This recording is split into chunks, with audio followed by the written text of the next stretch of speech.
folks.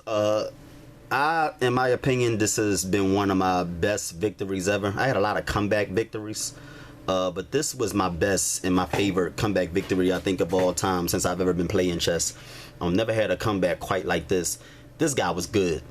He was good. He didn't play nowhere near like his rating, and he had a decent rating. His rating was 1,300, 1,315.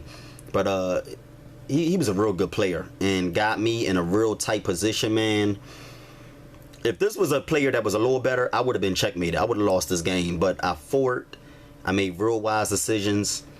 Sacrificed pieces. And it was just a straight out battle, man. It was a really tough game. And this is what's going to help me get better in chess. But this was one of the... My friend was looking at the game and he was like, wow, I can't believe you pulled that one out. And it wasn't due to many mistakes that he made. I just started making smarter moves when I got out of trouble. He put me into trouble. And I was just playing defense for... 2/3 of the game. You know, most of the game I was playing defense, and then once he gave me a chance, all my pieces was bunched up, ain't had nowhere to move, you know, games like that. But once he opened the door for me and gave me a chance, like I said, when I'm under pressure and the guy give me a chance to do something, I rarely lose. So I want y'all to check this game out. Real interesting victory and comeback by me. It was a real tight game, but it started to turn into a blowout towards the end, of course. But let's watch this. So I moved up, wanted to be aggressive. Just wanted to get all of my pieces out because I had been making a lot of mistakes before this game in previous games with developing too slow, taking too long to develop. And when I really focus, man, I'm a good chess player, man. I really am. I'm not the best ever, but I'm a good chess player, man. Because I really focus on what my opponent's trying to do.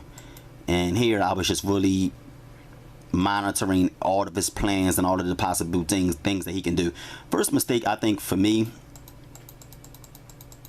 was castling. I just think right here, I put my king in that corner, and that's where all that drama started. I'm gonna show y'all later in the game how all that drama started, but let's fast forward. Okay, so I was trying to protect this pawn here, but I realized I wanted to move over here to get this knight out the way because I thought he was going to be trouble. I just didn't like that knight coming this far down to my king. I see that he could bring his bishop down, his queen down later on, and it's just all my power pieces are over here. They're not over here protecting my king. So I just said I'm gonna take him off the board now. I felt at this time I should have brought my queen up and tried to get over here and put some pressure on his king, but I was too busy trying to protect this pawn. He moved down here, and then I had to move him up because he was threatening my knight and my rook.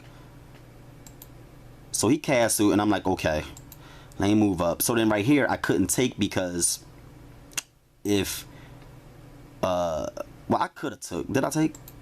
No, I didn't take. I just threatened his knight to kind of, you know, stop this thing he trying to do over here. So I took his knight. Another piece I want to take off the board. Knights are really dangerous. I want to take them off the board as soon as possible. I don't play really well against knights. So I took that pawn off. Then he moved his queen down here. And this was just the beginning of the end. I didn't make the best decisions down here. He started pressing this pawn down. And he got the you know, pawn down. And then right here is really dangerous for me because if he moved down here, next move, and there's nothing I could do to really get him in checkmate. His king is safe up here. It would take me like 5 moves to even get all the way up here or get any. All my pieces you can see is bunched up. All my pieces down here are bunched up. Nowhere for me to go. And he's on the verge of doing something over here because he's blocking this square off with his queen. This pawn's getting ready to come down. You got a bishop coming down with this square. I can't take. Let's show what he did. So I tried to stop him from moving down. I figure if he moved down here, I can take. And then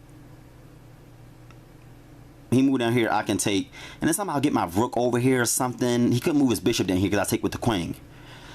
But I just seen a lot of possibilities for him down here. So what I felt was best was just to move him right here. And in case he moved him further down, I can just move my king over in the corner. And I had my rook right here. My other rook can slide over here. That's what I wanted to do. But I was really in deep trouble over here. And then he put me into check.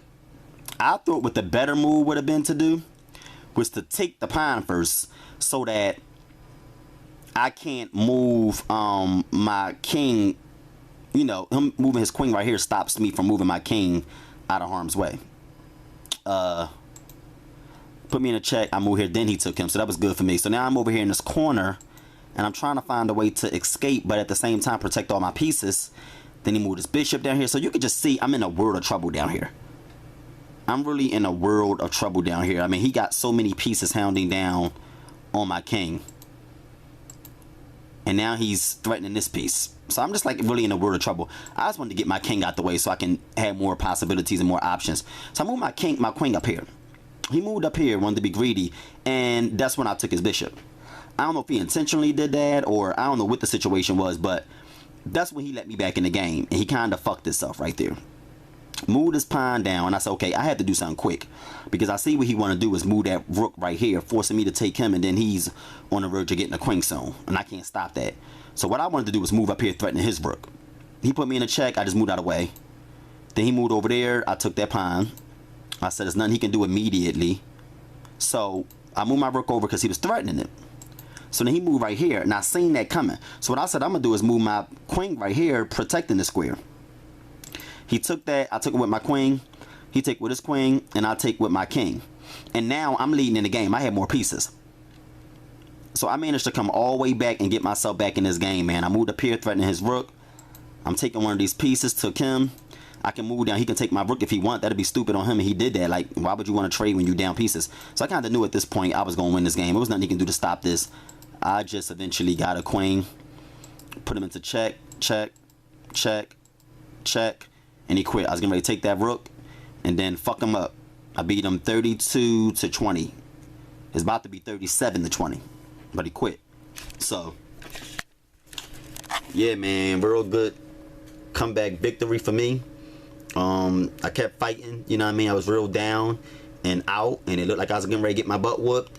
I was in a tight situation, but I clawed my way out of it, man, and got the victory. That's what real champs do, and good chess players do. They use their intellect and their skill to get out of fucked up situations. That's what I did. Philly.